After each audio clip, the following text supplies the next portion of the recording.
What's up, YouTube? Welcome back to my channel. My name's Brody, and this is going to be the first episode of our Road to Ranked series. Now, these first couple episodes are going to be a little bit scuffed. During my stream and on my YouTube videos, my audio did not record, and it is currently like 3:30 in the morning right now. I've been trying to fix the issue, and it's just not going to work out for us. So I am going to actually have to go over and voice over these first couple episodes. I will commentate, but we can still get some information. We can still get some insight into the way I play and the way we can relieve ourselves of these situations. So one thing I do want to say before we start the video, thank you so much. My channel's seen a huge amount of support recently. We're almost at 50 subscribers. And one of my views has like over 1,000 views. One of my videos has over like 1,000 views, and it's completely blown me away. And that's all thanks to you guys. So I do want to say thank you so much. I appreciate everything. All my links are in the description below if you do want to follow my Twitch stream and things like that. That's where I film these videos on my Twitch stream. So if you want to see like the videos before they come out unedited and things like that, follow me on Twitch. So let's get into the video. Thank you so much for watching. And these first couple of those, we are playing Dark Magician. So this is my meta Dark Magician build that I do have on my profile. I can put the link at the end of this video. But let's just go ahead and get started. I apologize for the quality. Like I said, it is a replay of a video. So our opening hand here is fairly decent. Opening up Magician's Soul with Dark Magical Circle is fine. So I believe what we chose to do here is Soul Servant to stack the Eternal Soul going into the Dark Magical Circle, so we guarantee ourselves an Eternal Soul. And so one thing with this deck, in my ranked games playing these, it was super consistent sometimes. We drew kind of a dud hand a couple duels, and sometimes the opponent was just too stacked to really play out of it. But so we grabbed the Eternal Soul with Dark Magical Circle. And we're going to use Magician's Soul here, I think. Magician's Soul will allow us to get a Dark Magician in the graveyard and one on the field. So we are going to pitch the Dark Magician to the grave to special summon a Dark Magician. And we do know that I believe our play was to top deck the Dark Magician, but we do send one so the deck shuffles, so it doesn't really matter. But setting up the Eternal Soul with Dogmatic Punishment and things like that is super plus on our turn, because we basically can interrupt the opponent on their turn. So we are debating on summoning the Magician's Soul for the Link Karibo. That would be the play here, but I believe we switch and we just end. So we try to see what our opponent's playing here. My biggest thing is trying not to reveal too much and when we don't have info. So I always try and get info early. I like to set up the interruptions on our opponent's turn in almost every deck I play, just so that when we do see what they're playing, we can capitalize on it. Alright, waiting on their turn. So I believe, so we see their face down card. I'm not too worried about a face down card, considering we have lots of cards. And they set a monster. So they T-set. So T-setting is basically when you make this, you make the T with your cards. You have one face down, one set monster. So really not that big of a deal. Not too scared about it. So playing in our turn, we do have another Magician's Soul. So I believe we are just waiting for that. Drawing the Terraforming is huge here, because considering our opponent does have a T-set card, does have a T-set field, we can Terraforming here, and we already have the Eternal Soul, so we don't need Magician's Salvation. So we go for our Secret Village of the Spellcasters, just for that little extra kick in the teeth, able to lock the opponent out. So even if they have a spell, like I'm worried like this is a spell back row, so we're going to go ahead and activate that. So we're basically set for the rest of the turn. So here we do our Magician's Soul. Magician's Soul will pitch a Dark Magician to the grave, special summon it, which will trigger Dark Magical Circle, and we're going to get rid of that back row, because that's what we're worried about the most.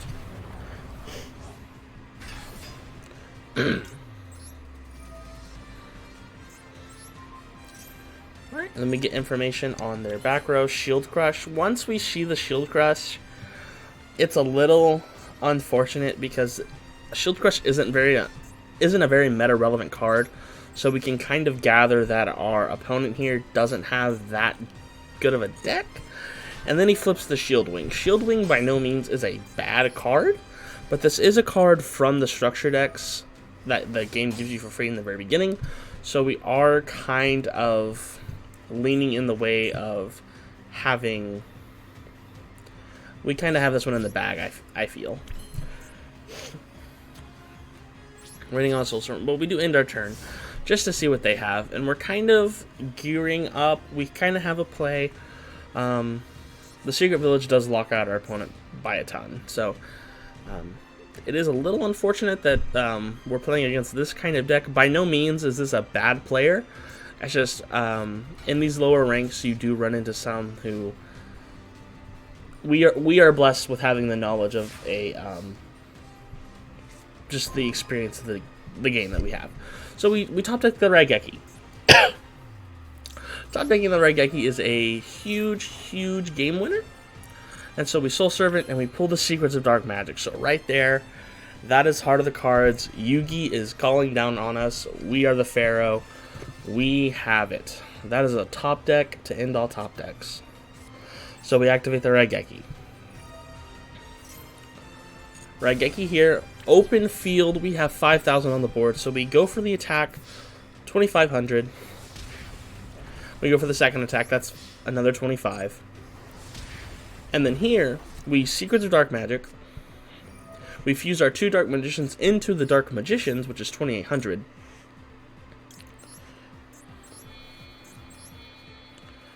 And then they're left with 200 life points, which is so crazy. So we have our attack with Dark Magicians. After the attack goes through, we have our Eternal Soul, which brings a Dark Magician for us to attack. So that is an OTK. That is an OTK. Easy OTK. Super consistent, especially with that Raigeki top deck. It kind of just sealed the deal for us. It was pretty intense. But that will give us a win. And we are on to our first win of the season, Season 2. Which is super nice, super fun. I enjoyed these games, and so here's Game 2. Reflecting over Game 1, let me pause this for a second. Game 1, like I said, the opponent's inexperience was very on our side. We were definitely not playing against like a meta-relevant deck, but we were able to demonstrate what the deck can do in terms of like swarming the field inconsistency. So here's Game 2. I can't quite remember who we play Game 2.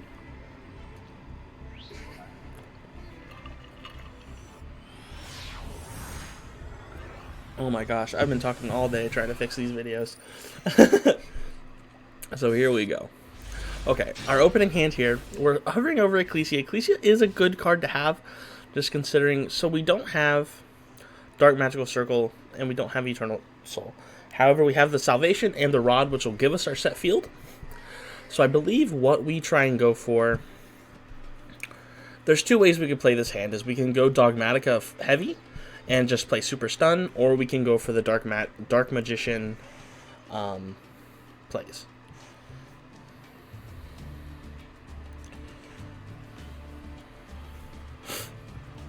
So going over, Torrential and Solemn Judgment are huge cards to open with, and you almost don't want to reveal your hand just yet when you have those cards.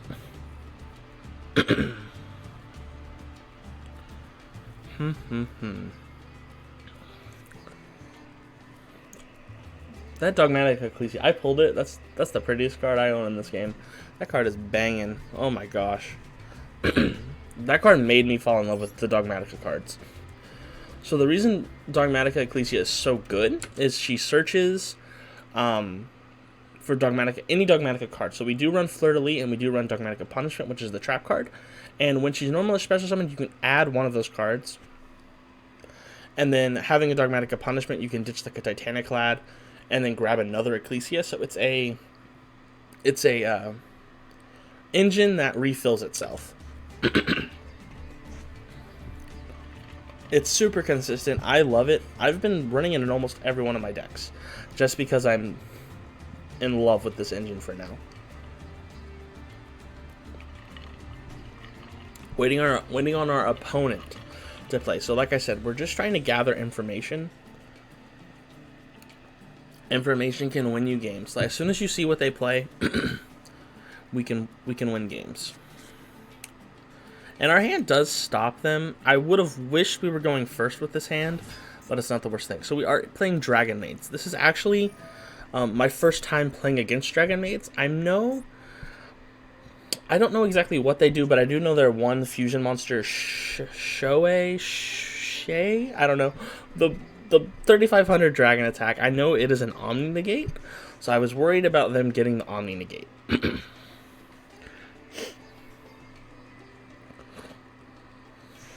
I think it's Shui. I think the Dragon Maid card is Shui.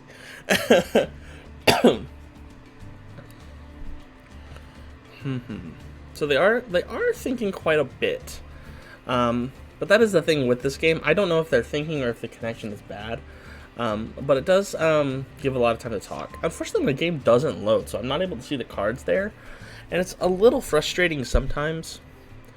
But it is just kind of fun. We can play through it. One thing I know, they ditched the Chambermaid. So I see this at the start of the battle phase. You can return this card to the hand and special summon a level 7 or higher Dragon Maid monster. So that right there makes me want to avoid the battle phase. And drawing the skill drain, listen, I know skill drain is not fun to play against, but that card wins you games. It does hinder the user as well, though. I forget that I have skill drain on the field. I forget that I have Imperial Order on the field sometimes. And so it hurts me sometimes. We summon the Magician's Rod, they chain the Max C, which is fine because we are not trying to special summon at all right now. We literally don't have the means to special summon, so getting Max Seed here was honestly a little bit of a waste on their part. So we Dark Magical Circle, and I'm not too sure what we can grab here. There's really nothing we need. We do get the Magician's Soul, which is nice. One fun interaction with Magician's Soul is you can stop your own skill drain. No, you cannot. Don't listen to me. Don't listen to me. I thought you could stop your own skill drain, but you cannot. Don't listen to me. Okay. So we have our Dark Magical Circle, and we use Magician's Salvation to set our Eternal Soul. So the Dragon Maid player is looking at 5 back row, and like I said, we are wary of the battle phase because we see that they can special summon a monster if we enter the battle phase. So I believe we just pass turn here. I believe the smart play is to pass turn, so we're not giving them advantage. And we have so many interruptions on our board where playing into their field of one monster would be, it's almost like we're getting baited.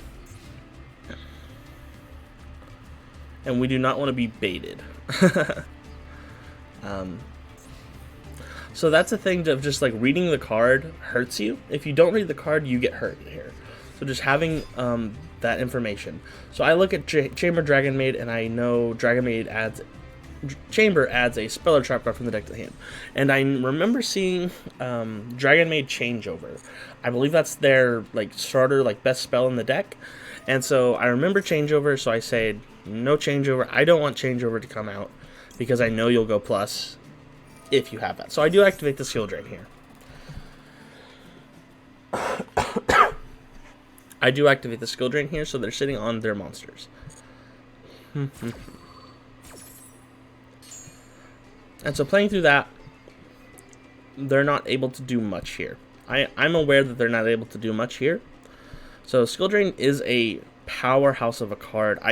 If you can run skill drain in your deck in Master Duel, definitely try. Just because this deck is the card is so oppressive. And it is ranked. It is a try-hard duel. There's not really a casual mode. I like playing fun decks, but cards like Skill Drain in this like competitive meta Dark Magician deck, Skill Drain's a 3. You have to run 3 Skill Drain. When your boss monster is a normal monster, have Skill Drain. But yeah, it is definitely a powerhouse of a card. It's won so many games. Okay, so we are just thinking they are just trying to play out of skill drain, and we're not too sure. Like I said, we have so many interruptions on our side, and like I said, flip skill drain, win the game. It is unfortunate, but that is the way the cookie crumbles. It is an impressive card, so it's just like that. So there's their first 2 duels of ranked, and I believe that puts us at silver 5. I do have other episodes of this coming out next week. They will be, however, unfortunately, they will be in this scuffed voiceover format just because my audio did not record. But like I said, we will push through that, and then we'll be back to a live interaction. You'll be hearing my play-by-play thoughts in the next couple weeks or an episode. So that's the video for me. Thank you so much for watching. Like I said, all my links are down in the description below. If you liked the video, drop ahead and leave a like, comment, and subscribe. I love talking to you guys in the comments, and they do make me feel all warm and fuzzy inside when you do stuff like that. So thank you so much. My name is Brody. Peace out. Bye.